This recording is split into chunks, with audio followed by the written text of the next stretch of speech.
If you climbed hard or a lot, you've probably heard people complaining about Your skin is so bad. And split almost instantly. Yeah, skin's like one of the biggest factors with this boulder. Over the past month, I have perfected a methodology for me to grow back enough skin to have another productive session the next day and climb almost indefinitely without ever worrying about skin again. As someone who is currently having 8 to 9 sessions a week, skin is at the utmost importance to me, and I'm always dealing with my skin. And the system I'm about to share with you is going to enable you to grow back enough skin overnight that you can have another productive session. I've been able to climb 27 days on and not have to worry about skin. That training program in itself is another video for another time, but it did cause me to have my biggest jump in my climbing progression, but that's another topic. So the first thing is, no, this is not an ad or a sponsored review, but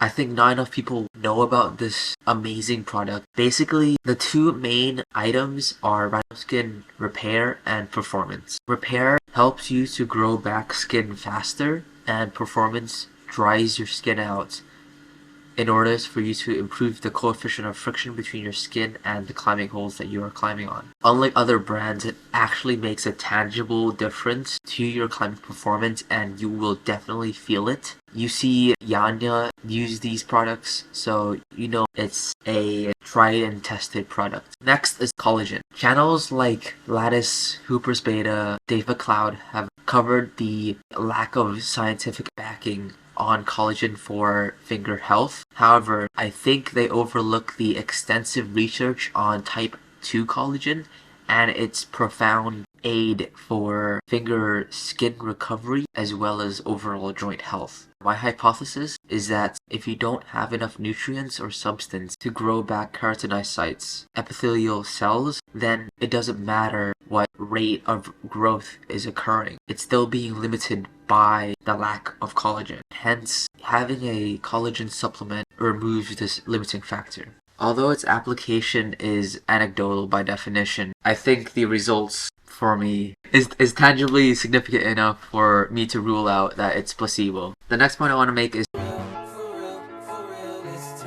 sanding down your fingertip skin the night before you know you're going to have a rest day, or an extended period of rest where you allow your fingers to heal up. Adam Andres said something about thin, even skin is better than thick, rough skin. Sanding down your fingers so that they're even for skin to grow back in a nice manner is setting yourself up for a very successful time with your skin. Typically, it makes a lot of sense because friction is dependent on the coefficient of friction amongst two interfacing surfaces, as well as the surface area of those two interfacing surfaces. Therefore, if you're having rough skin that has points to snag and catch onto the holds, then it's creating an uneven concentration of higher points of friction, which ultimately decreases your performance. Lastly, I know a lot of you might not want to hear this, but I think just calling your sessions early is a surefire way to always have skin.